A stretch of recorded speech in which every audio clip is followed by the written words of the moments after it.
Boa noite. Para nós é sempre uma alegria, em primeiro lugar, estar na casa do Senhor, estar juntos, estarmos juntos como povo de Deus, para louvar, para adorar. A igreja, ela existe, outro dia eu falei, com dois objetivos principais, mas o pastor Fúvio, corretamente, ele ressaltou, na verdade, três. A igreja existe, em primeiro lugar, para glorificar ao Senhor. É o primeiro objetivo. O homem foi criado para adorar a Deus.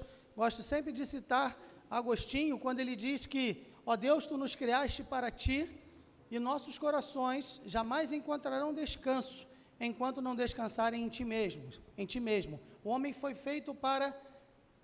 Deus te abençoe, Joel. Muito bom. O homem foi feito para adorar ao Senhor. Este é o primeiro motivo da existência da igreja, este é o primeiro motivo pelo qual a igreja se reúne. Em segundo lugar, a igreja se reúne para proclamar o Evangelho, proclamar a graça de Deus, graça salvadora que há em Cristo Jesus. Evangelho significa boas novas. O que são boas novas? Boas notícias. Quais são as boas notícias? Que em Cristo Deus salva pecadores. Então a igreja, em segundo lugar, ela se reúne com este objetivo. Em terceiro lugar, lembrou o pastor Fulvio muito bem, ela se reúne para edificar os santos, né? É o que se chama de koinonia, é comunhão. Estamos juntos e nos vemos, não nos abraçamos ainda, né? A gente queria, mas não pode, mas a gente já está mais perto, né? Agora a gente já tem mais gente aqui dentro, o pessoal já está chegando mais juntinho. E a Gilza falou, pastor, eu estou doido para a gente amontoar, né? Vamos amontoar, mas vai chegar o momento de amontoar, grudar, aglomerar. Ela falou que quer aglomerar, né? A gente ficar aglomerado aqui. A gente vai chegar nesse momento, né? Mas nós já temos um grupo maior aqui dentro. A igreja se reúne também para isso. É nesse momento em que a gente se vê, em que a gente ora uns pelos outros, em que a gente dá uma palavra de apoio, uma palavra de carinho. E quando nós estudamos juntos a palavra, oramos, cantamos juntos, isso também edifica o corpo de Cristo. Então é uma alegria estarmos aqui para isso. É uma alegria que você esteja aqui conosco. Você que está conosco e não faz parte da nossa igreja, você que talvez seja de alguma outra igreja, seja bem-vindo. Deus abençoe a sua vida, a sua igreja. Você que está aqui, que talvez não faça parte de nenhuma igreja, seja bem-vindo também. Deus abençoe a sua vida. Esperamos que Deus fale ao seu coração. Deus fala. Esperamos que você ouça aquilo que Deus tem a dizer. Tudo aquilo que é feito aqui nesta igreja tem por objetivo levar a você aquilo que Deus está dizendo. Tudo que eu vou falar, o que eu já estou falando, tudo que foi dito, foi cantado aqui, e o texto que nós vamos ler, aquilo que eu vou pregar, só tem valor se estiver de acordo com a Bíblia, com a palavra de Deus, com a Bíblia. Então, dê crédito não a mim, dê crédito à palavra de Deus, porque ela fala, e nós pedimos a Deus que ela fale ao seu coração nessa noite. Amém? Abra sua Bíblia no Evangelho segundo escreveu João, no capítulo 21, o último capítulo do Evangelho de João. Se você não tem a sua Bíblia, você pode acompanhar aqui, vai ser projetado para que todos possamos acompanhar juntos a palavra de Deus. João capítulo 21, a partir do versículo 15 até o versículo 25, é exatamente o final, a última parte do Evangelho escrito por João, pelo apóstolo João. No ano passado, no auge da pandemia, quando a igreja estava fechada, como de resto todas as igrejas e muitos estabelecimentos comerciais ou não, a gente estava naquele isolamento social, foi um momento muito difícil. Eu preguei sobre esse texto em vídeo, né? Eu gravei um vídeo, a gente mandava os vídeos durante a semana, um vídeo curto sobre esse texto. Lembro que naquela ocasião eu dizia que Deus é Deus de novas oportunidades, e o momento em que Jesus Cristo se encontra com João, é o momento em que Jesus vai dar a ele uma nova oportunidade. Eu disse naquela ocasião que quando Jesus te der uma nova oportunidade, existem três coisas importantes a lembrar. Eu não sei se você lembra, mas se não lembra, eu vou refrescar a sua memória. Quando Jesus te der uma nova oportunidade, esteja aberto a mudanças. Em segundo lugar, quando Jesus te der uma nova oportunidade, não esqueci não, vou lembrar. Esteja aberto a mudanças. Quando Jesus te der uma nova oportunidade, Ele vai sondar o seu coração. E em terceiro lugar, quando Jesus te der uma nova oportunidade, não se prenda a comparações. A gente falou de maneira muito breve naquela ocasião, porque era um tempo menor que nós tínhamos no vídeo, mas eu quero pensar um pouquinho mais sobre esse texto, algumas coisas importantes que eu quero destacar nele. Vamos ler a palavra de Deus que diz assim: e depois de terem jantado, disse Jesus a Simão Pedro: Simão, filho de Jonas, amas-me mais do que estes? E ele respondeu: sim, Senhor, tu sabes que te amo. Disse-lhe: apacenta os meus cordeiros. Tornou a dizer-lhe segunda vez: Simão, filho de Jonas, amas-me? Disse-lhe: sim, Senhor, tu sabes que te amo. Disse-lhe: apacenta as minhas ovelhas. Disse-lhe terceira vez: Simão, filho de Jonas, amas-me? Simão entristeceu-se por lhe ter dito terceira vez: amas-me? E disse-lhe: Senhor, tu sabes tudo, tu sabes que eu te amo. Jesus disse-lhe: apacenta as minhas ovelhas. Na verdade te digo, que quando eras mais moço, te cingias a ti mesmo, andavas por onde querias, mas quando já fores velho, estenderás as tuas mãos e outro te cingirá e te levará para onde tu não queiras. E disse isto significando com que morte havia ele de glorificar a Deus. E dito isto, disse-lhe: segue-me. E Pedro, voltando-se, viu que o seguia aquele discípulo a quem Jesus amava, e que nascesse e recostara também sobre seu peito, e que dissera: Senhor, quem é que te há de trair? Vendo Pedro a este, disse a Jesus: Senhor, e deste que será? Disse-lhe Jesus: se eu quero que ele fique até que eu venha, que te importa a ti? Segue-me tu. Divulgou-se, pois, entre os irmãos este dito, que aquele discípulo não havia de morrer. Jesus, porém, não lhe disse que não morreria, mas se eu quero que ele fique até que eu venha, que te importa a ti? Este é o discípulo que testifica destas coisas e as escreveu, e sabemos que o seu testemunho é verdadeiro. Há, porém, ainda muitas outras coisas que Jesus fez, e se cada uma das quais fosse escrita, cuido que nem ainda o mundo todo poderia conter os livros que se escrevessem. Amém. Até aqui a palavra de Deus. Irmãos, este é um momento crucial na vida do apóstolo Pedro e dos demais apóstolos, na verdade. A gente conhece a história, a gente sabe que Pedro é aquele que nega a Jesus, é aquele que ele costumava, sempre dizer: Senhor, eu vou contigo até a morte, eu estou pronto a fazer o que os outros talvez não queiram, ainda que me seja preciso morrer, eu jamais te negarei. Jesus Cristo havia dito: olha, eu vou ser preso e vocês vão fugir e todos vocês vão me abandonar. E Pedro disse: não, não, Senhor, ainda que todos façam isto, eu jamais o farei.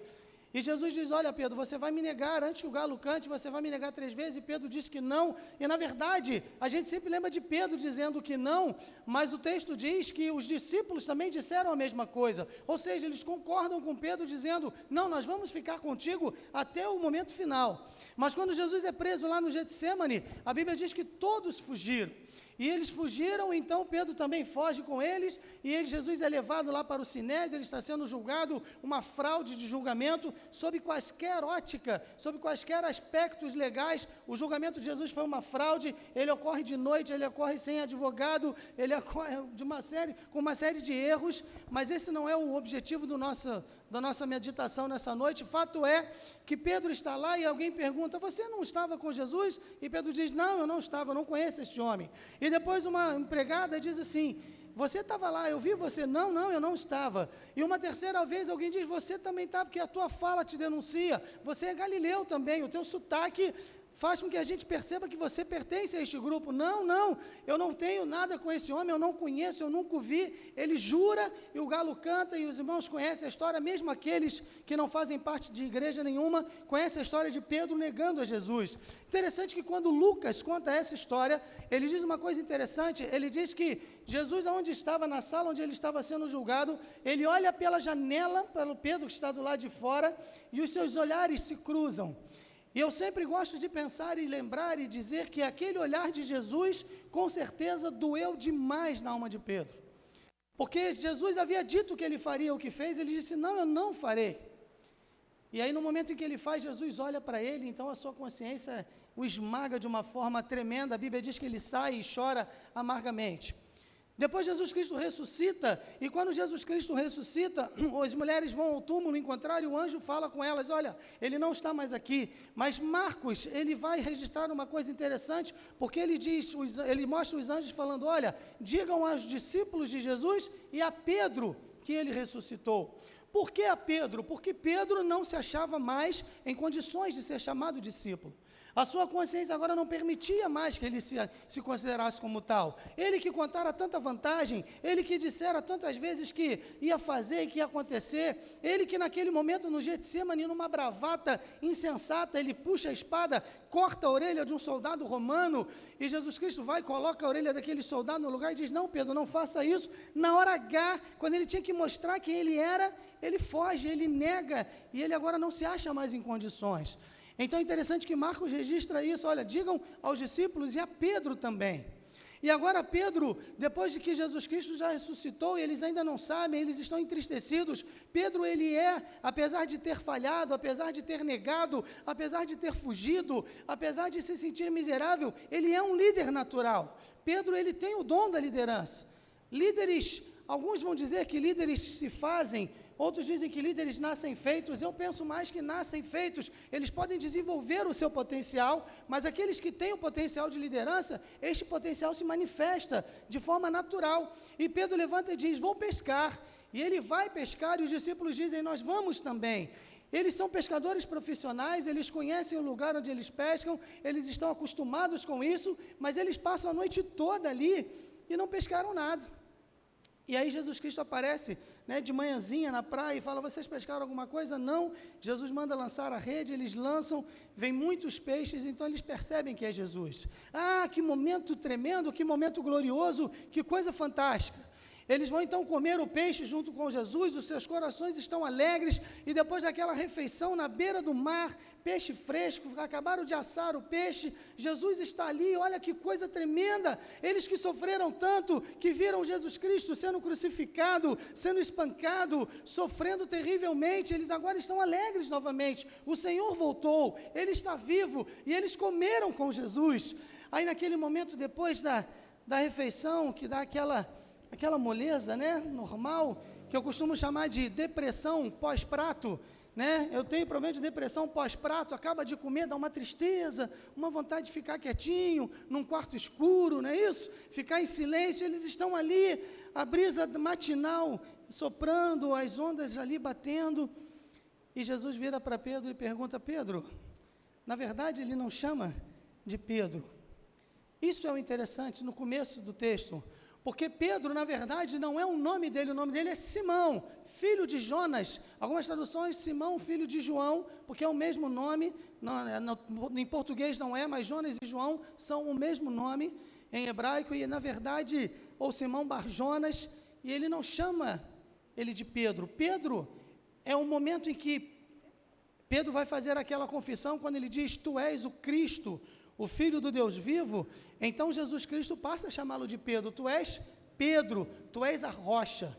Mas Jesus agora não se volta para ele, o chamando de Pedro, o chamando de rocha, porque Pedro já caíra das suas maiores alturas. Pedro agora é um homem castigado, mastigado pela vida, que vive em conflito com a sua própria consciência, um homem que fica dizendo para si mesmo, aonde é que eu fui chegar, porque eu cheguei ao ponto em que estou, por que eu fiz o que eu fiz, eu andei com este homem, eu comi com ele, eu dormi ao relento com ele, eu vi os milagres que ele fez, eu andei sobre as águas com este homem, eu vi os pães que ele multiplicou, eu comi daqueles pães, agora eu estou aqui comendo destes peixes, e a gente passou a noite toda e não pescou nada, ele falou, joga a rede, e os peixes vieram, e eu vi todas as coisas que este homem fez, eu vi quando ele ressuscitou Lázaro, eu estava lá, quando ele chegou, um homem que já estava morto há 4 dias, ele fala, tira a pedra, tiraram a pedra da porta da caverna, e então ele diz, Lázaro, vem para fora, e aquele homem veio. Eu vi quando Jesus Cristo, sem fazer nada, apenas quando a mulher tocou nele, ela ficou purificada. Eu vi com os meus próprios olhos. E por que eu fiz estas coisas? Pedro é um homem atormentado, e agora Jesus Cristo vira para ele, e não o chama de Pedro, não o chama de rocha, e chama Simão, filho de Jonas, tu me amas? Irmãos, eu não queria estar no lugar de Pedro, porque para nós é muito fácil, mais de 2000 anos depois, ficar criticando, Pedro se acovardou, mas o que você e eu faríamos se estivéssemos lá? Será que agiríamos diferente? Será que faríamos de outra forma, ou será que faríamos a mesma coisa?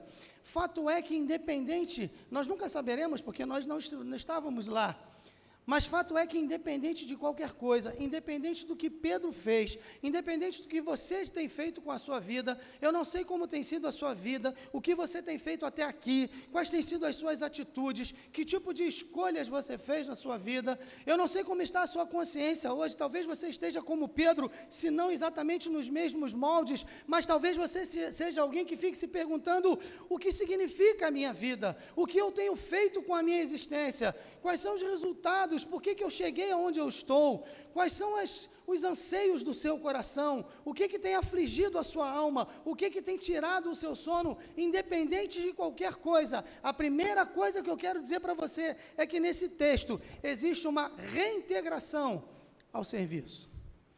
Veja, Jesus Cristo diz, tu me amas? E ele fala no versículo 15, apacenta os meus cordeiros. No versículo 16, apacenta as minhas ovelhas. No 17, apacenta as minhas ovelhas. No 19, segue-me. No 22, segue-me tu.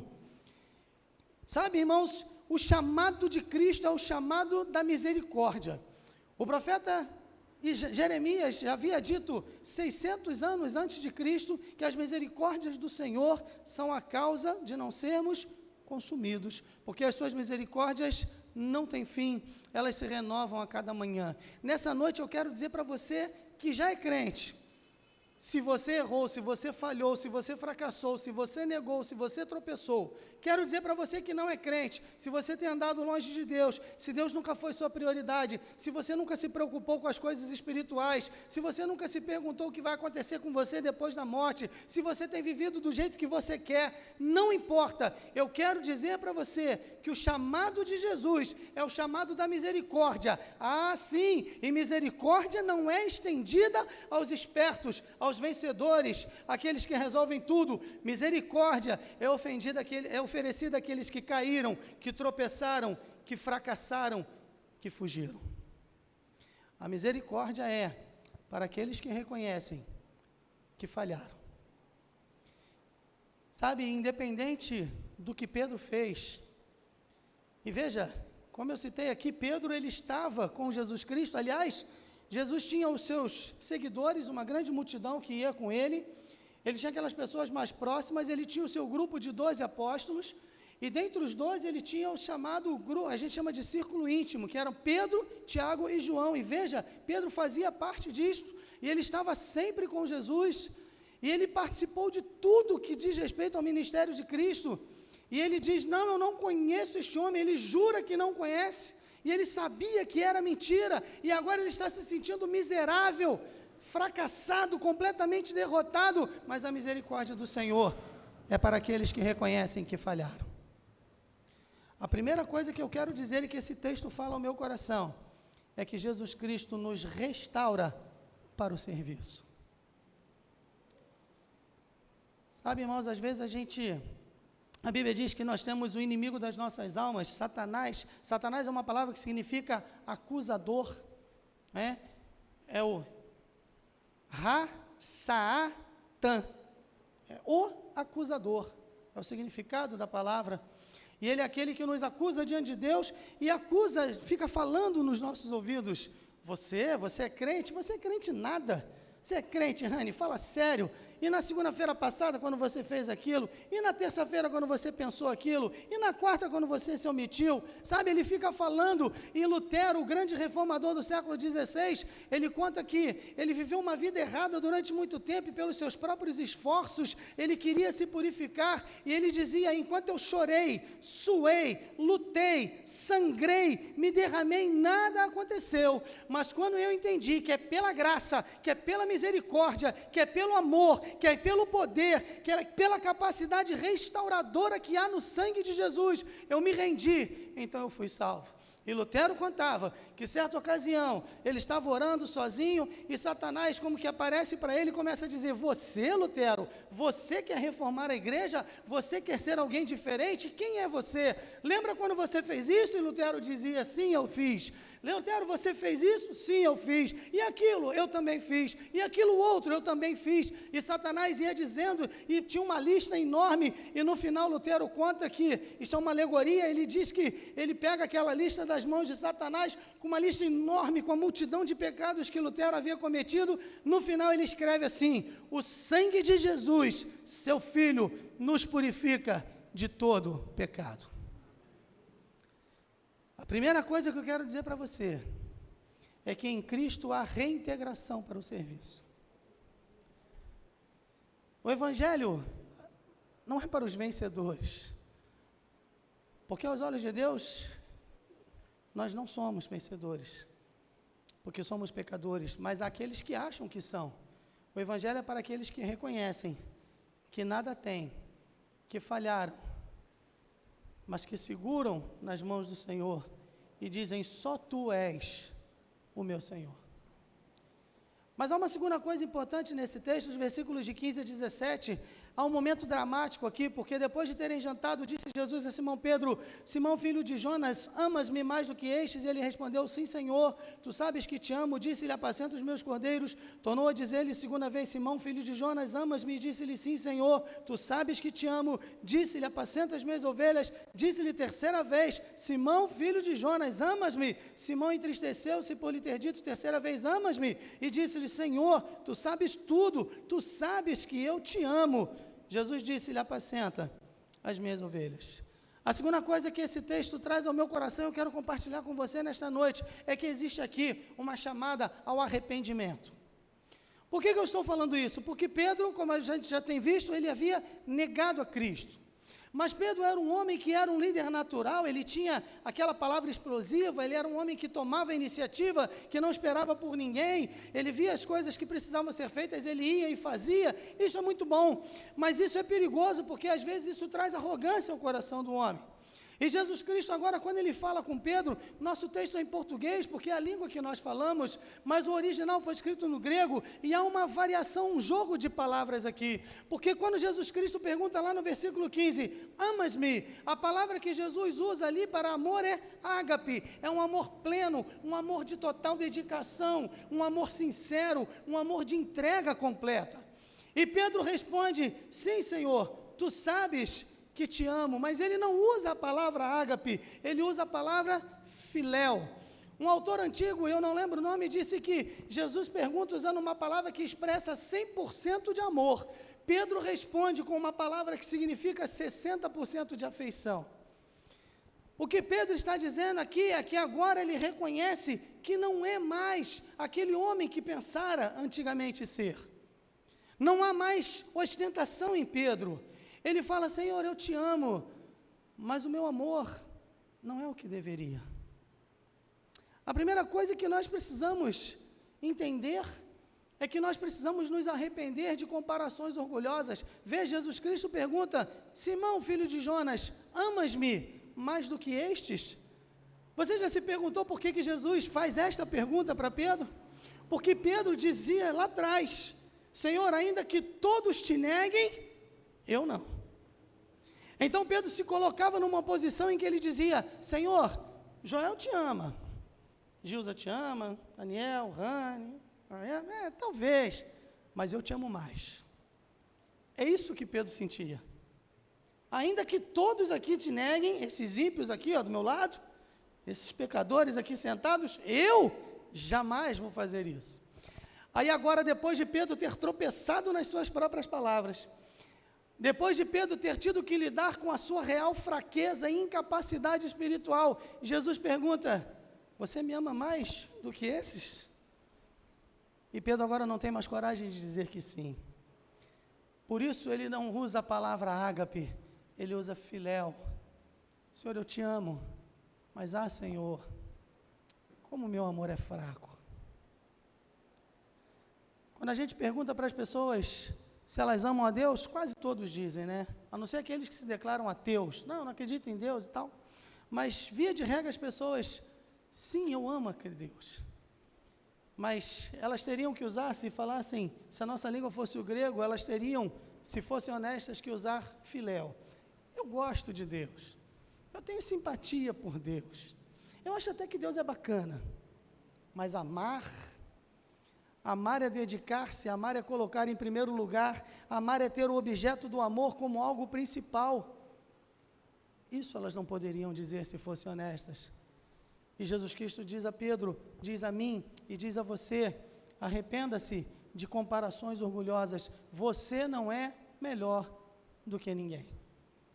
O apóstolo Paulo diz aos Romanos, capítulo 3, versículo 23, porque todos pecaram e destituídos estão da glória de Deus.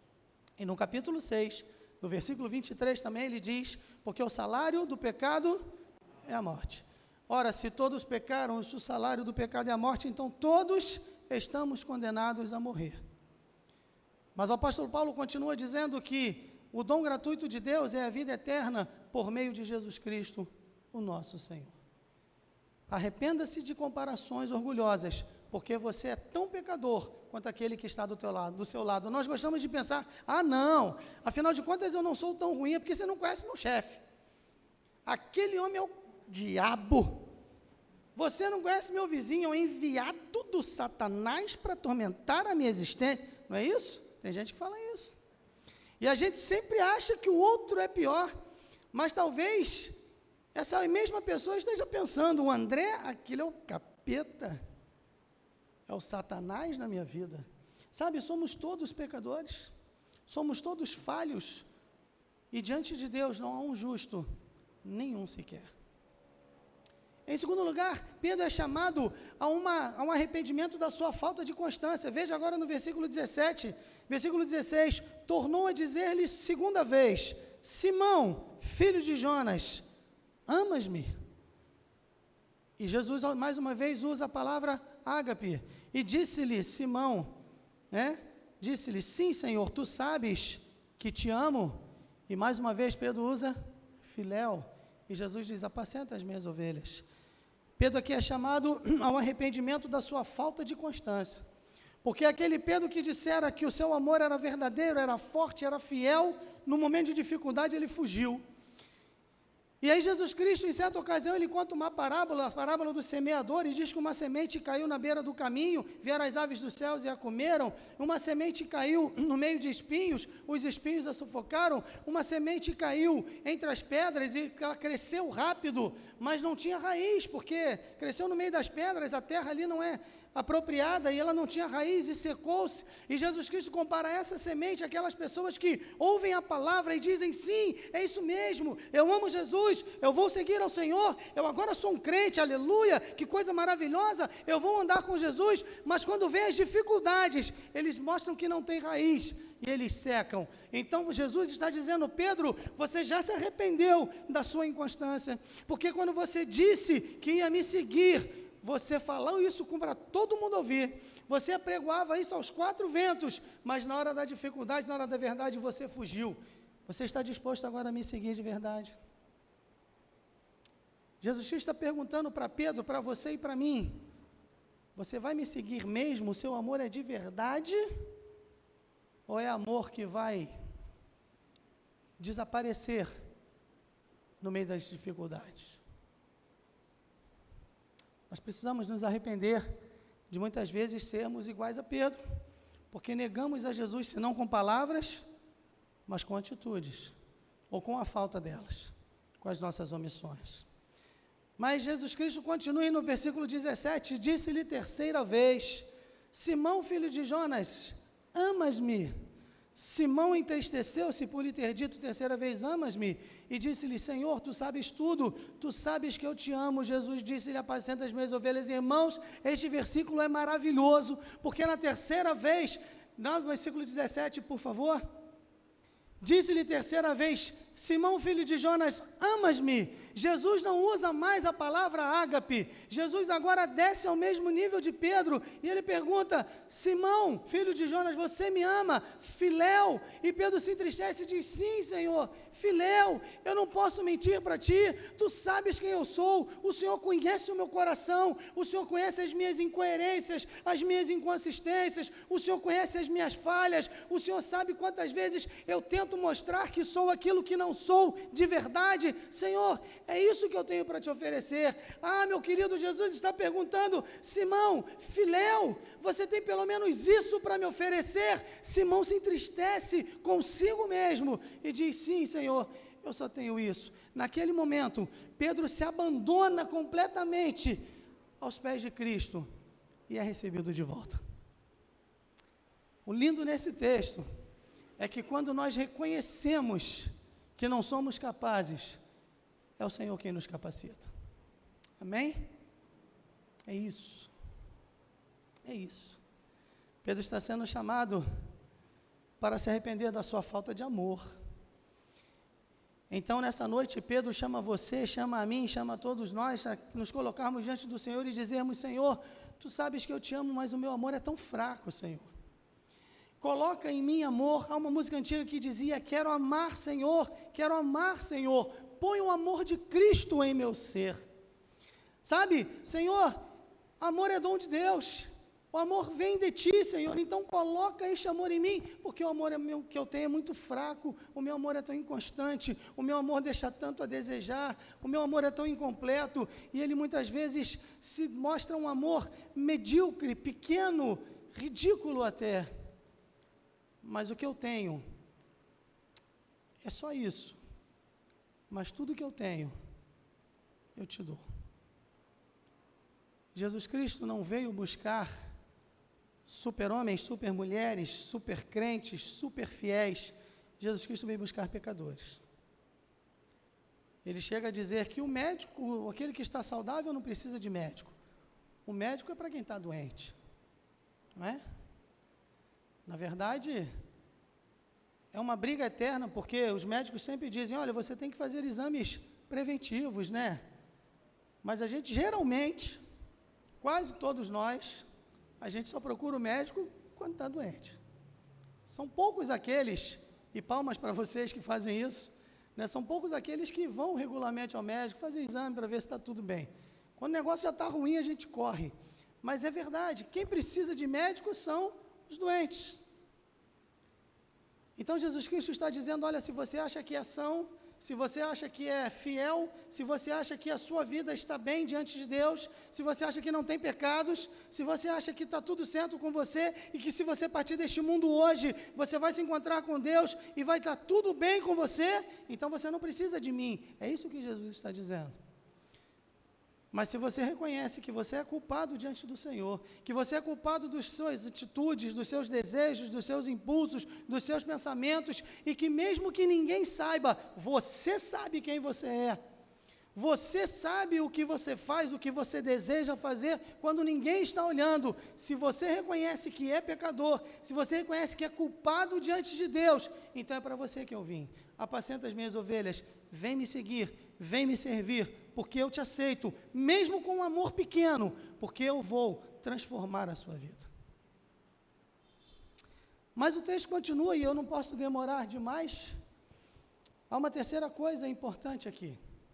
Os versículos 18 e 19, eles dizem o seguinte: na verdade te digo, que quando eras mais moço, te cingias a ti mesmo, andavas por onde querias, mas quando já fores velho, estenderás as tuas mãos, outro te cingirá, te levará para onde tu não queiras. Disse isto, significando com que morte havia ele de glorificar a Deus, e dito isto, disse-lhe: segue-me. A terceira coisa importante nesse texto aqui é que há um custo a suportar. A tradição nos conta, a Bíblia não diz, mas a tradição nos conta, Joséfo, um dos principais historiadores judeus, ele diz que Pedro morreu crucificado também de cabeça para baixo. Porque quando os romanos foram levá-lo para prendê-lo na cruz, ele disse: olha, eu não quero ser crucificado de pé, eu quero ser de cabeça para baixo, porque eu não sou digno de ser crucificado da mesma forma que o meu mestre foi. Não posso afirmar que isso seja uma verdade absoluta, mas a tradição nos conta isto. O fato é que Jesus Cristo diz: olha, quando você era jovem, você se cingia a si mesmo. Cingir aqui é colocar o cinto, porque as roupas eram túnicas largas e eram amarradas cintos. E ele diz: quando você for velho, você vai ter que estender as mãos, alguém vai ter que te vestir, alguém vai te levar para onde você não quer ir. E Jesus diz que está significando ali a morte com que Pedro morreria. Fato é que, independente de como tenha sido, o que Jesus está dizendo, há um custo para me seguir. E é aqui que muita gente boa tropeça e fica pelo meio do caminho. Porque tem sido pregado por aí, eu não sei se você já andou em outras igrejas por aí, onde se prega um evangelho açucarado, um evangelho diluído em água colorida, para ficar mais bonito e mais agradável ao paladar, que diz, olha, vem para cá e você vai ter tudo, vem para cá e Jesus vai te dar tudo de bom, e você vai ter riqueza, e você não vai ter problema, show dor de cabeça, show dor nas costas, show não sei o que, e sai fora isso, e sai fora aquilo. Isto é mentira, há um custo a arcar. Caminhar com Cristo vai exigir de você nada menos do que tudo que você é, e eu seria menos do que honesto se eu viesse a este púlpito e escondesse isso de você. Jesus Cristo fala para os seus discípulos, se o mundo vos odeia, sabei que antes de vós ele odiou a mim. Se vós fosseis do mundo, o mundo amaria o que é seu, mas porque não sois do mundo, antes do mundo vos escolhi, por isso o mundo vos odeia. Haverá um custo para seguir a Cristo, haverá um custo emocional, haverá um custo social, isolamento, desprezo, pessoas que talvez se afastem. Pode ser nos tempos de hoje em que vivemos que haja até um custo legal.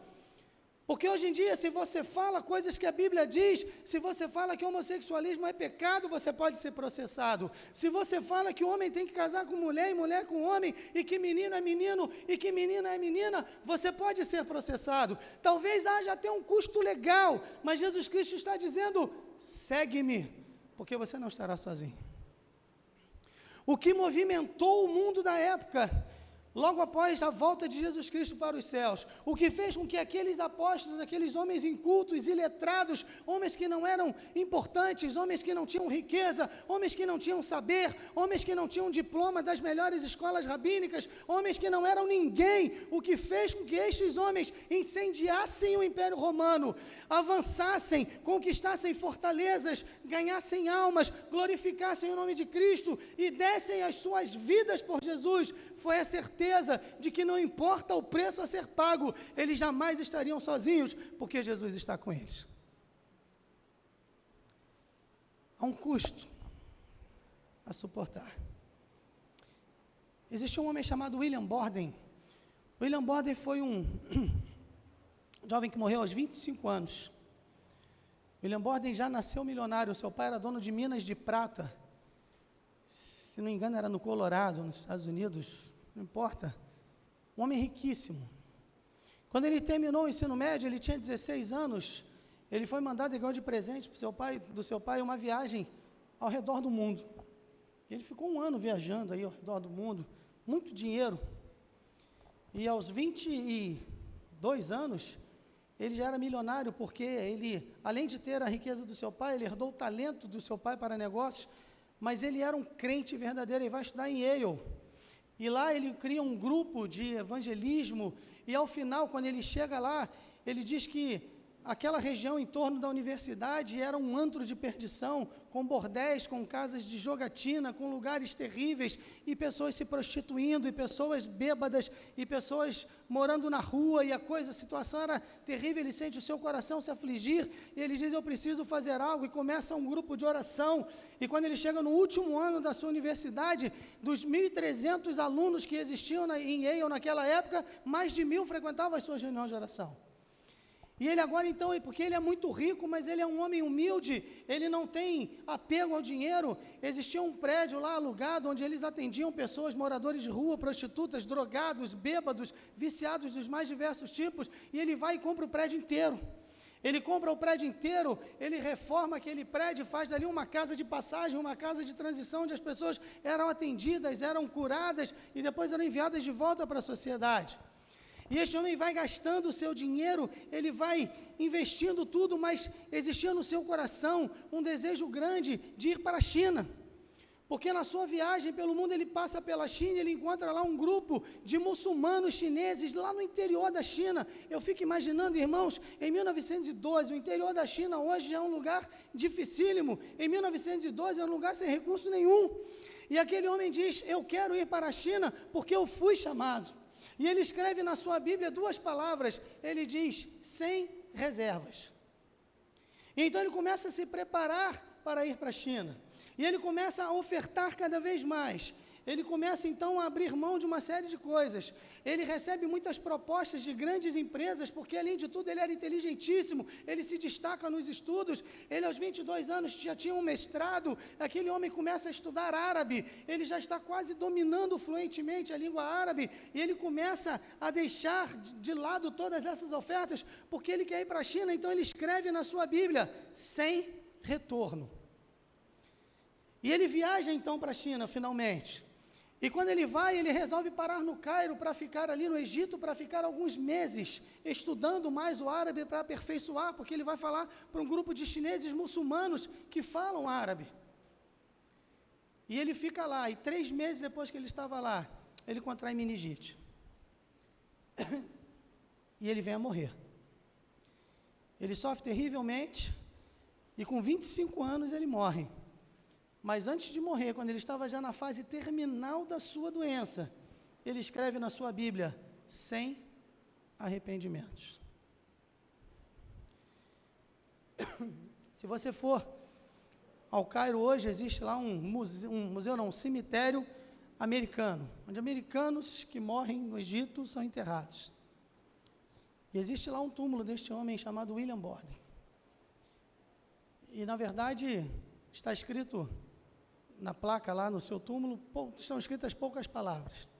Se você andar um pouco mais, alguns quilômetros à frente, existe o chamado Vale dos Reis, onde estão enterrados os grandes faraós da antiguidade. Dentre eles, a tumba mais famosa do Egito, que é a do rei Tutankhamon, ou Tutankhamon, tanto faz.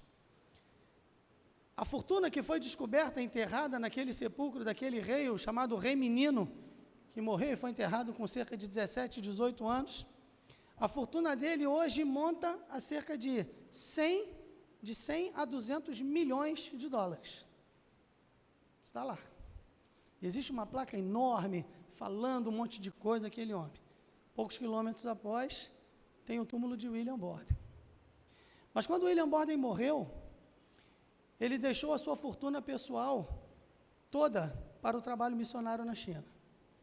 Na época em que ele morreu, deixou $1 milhão, o equivalente hoje a cerca de 50 milhões de dólares. Ele deixou para a obra missionária. Agora é interessante pensar que um rei, um faraó egípcio, que foi enterrado com toda a sua fortuna, com um valor imensurável, com tanto ouro, com tanto dinheiro, com tanto poder, morreu e não fez nada de útil para ninguém. Um jovem de 25 anos, deu tudo o que tinha, pagou o preço, e o seu nome está escrito no livro da vida. Há um custo a suportar, sem reservas, sem retorno, sem arrependimento. Nós cantamos aqui a letra de Teresa d'Ávila, né? Só Deus nos basta. Nós gostamos de dizer, Deus é tudo o que eu preciso, mas você só saberá que Deus é tudo o que você precisa quando Deus for tudo o que você tem. Até lá, você e eu não saberemos, porque nós nos apegamos às coisas. Mas em último lugar, eu tenho 5 minutos. Em último lugar, esse texto diz que há um compromisso individual a assumir. Os versículos de 20 a 22, eles dizem assim: Pedro, voltando-se, viu que seguia aquele discípulo a quem Jesus amava, e que nascesse e recostara também sobre o seu peito, e dissera, Senhor, quem é que te há de trair? É o próprio João, está fazendo referência a ele mesmo. Vendo Pedro a este, disse a Jesus, Senhor, e deste que será? Disse-lhe Jesus, se eu quero que ele fique até que eu venha, que te importa a ti? Segue-me tu. Há um compromisso individual a assumir. Filho de peixe, peixinho é, filho de gato, gatinho é, filho de cachorro, cachorrinho é, filho de crente, crentinho não é, filho de crente é crentinho. Não, filho de crente é filho de crente. Marido de crente é marido de crente. Esposa de crente é esposa de crente. Veja, Pedro começa a olhar para João e pergunta, e ele, o que vai acontecer com ele? Jesus diz, olha, ainda que eu queira, e depois até a explicação do apóstolo, Jesus nunca disse que João não morreria, mas Jesus está dizendo, olha, se eu quiser que ele fique vivo, milagrosamente, até eu voltar, e mais de 2000 anos já se passaram, já pensou João hoje, com mais de 2000 anos, sentado aqui, ia ser um negócio fantástico, mas Jesus não disse que isso ia acontecer, ele fala, ainda que eu queira, ainda que eu quisesse que fosse assim, isso não interessa a você, segue-me tu, porque quando você chegar diante do Senhor, quando você estiver diante de Deus para prestar contas da sua vida, você estará sozinho. E você não vai poder dizer, eu vou entrar no céu porque eu era amigo do Joel, o Joel era crente. Ah não, eu era da igreja da Gilza, a Gilza era crente. Não interessa. Você não vai entrar no céu por causa do seu pai, da sua mãe, do seu filho, do seu irmão, do seu marido, da sua esposa, do seu vizinho, do seu amigo, do seu pastor, do seu regente de coro, do seu professor de escola dominical. Você vai entrar no céu individualmente ou não vai entrar. E é uma chamada individual. Jesus Cristo está dizendo, olha, para me seguir, você precisa estar disposto a me colocar em primeiro lugar na sua vida. Então, você que é membro desta igreja, você que é membro de outra igreja, você que não é membro de igreja nenhuma, Jesus é o primeiro na sua vida. Você já assumiu o seu compromisso com Ele. Eu estou esperando meu marido, eu estou esperando minha esposa, meu namorado, meu filho. Não quando meus pais forem. Não, é você. É você. E é um compromisso individual. Nós estamos aqui como igreja, somos o corpo de Cristo, todos que somos salvos fazemos parte da igreja chamada Universal de Cristo, não confunda, é a igreja de todos os crentes em todo o mundo. Fazemos parte desta igreja, somos um corpo, mas no momento do juízo do final, ou quando partirmos deste mundo para a eternidade, que pode ser hoje, amanhã, daqui a 30 anos, não importa, o dia chegará. Quando esse dia chegar, nós responderemos individualmente. Eu não vou poder dizer, Senhor, eu quero entrar porque eu era amigo do pastor Fúvio, desde criança, desde pequenininho. Não importa, não faz diferença. Senhor, eu era membro daquela igreja lá que tinha 30 mil membros, era um igrejão. Senhor, eu dei tanto dinheiro para missões, e eu era amigo do missionário. Isto não faz diferença. A diferença é, você tem o seu compromisso pessoal com Jesus. É isso, ou não é nada. E Pedro precisa aprender aqui, que embora ele seja parte de um grupo de apóstolos, homens extraordinários que o Senhor chamou, selecionou, treinou, capacitou, deu poder a eles, isso não garante a Pedro a entrada no céu. Pedro, você tem tudo isso, você teve privilégios espirituais tremendos, você os desperdiçou, você jogou fora, mas não importa, você quer voltar? Volte, eu te recebo, o que você tem para me dar é filéu, eu aceito filéu, não é ágape, eu aceito ágape, porque eu tenho amor a você, o meu amor é ágape, e eu vou transformar seu coração. Mas Pedro, é individual. E você que está aqui nessa noite, você precisa entender, de uma vez por todas, que você precisa do seu compromisso com Jesus. Uma chamada para reintegração ao serviço, um chamado ao arrependimento, um custo a suportar e um compromisso individual a assumir. Há uma oração muito séria, muito forte, que nós precisamos aprender a fazer. Não é para você ficar repetindo, mas é para você tomar isso como princípio na sua vida. Alguém disse assim: Senhor, estou disposto a receber o que o Senhor me der. Estou disposto a receber o que o Senhor me der. A carecer do que o Senhor retiver. Ao carecer do que o Senhor retiver. A entregar o que o Senhor requerer. A sofrer o que o Senhor infligir. A ser o que o Senhor exigir. Senhor, eu quero ter aquilo que o Senhor me dá. Eu quero não ter aquilo que o Senhor não quer me dar. Eu quero entregar aquilo que o Senhor exigir de mim. Eu quero sofrer aquilo que o Senhor permitir que eu sofra.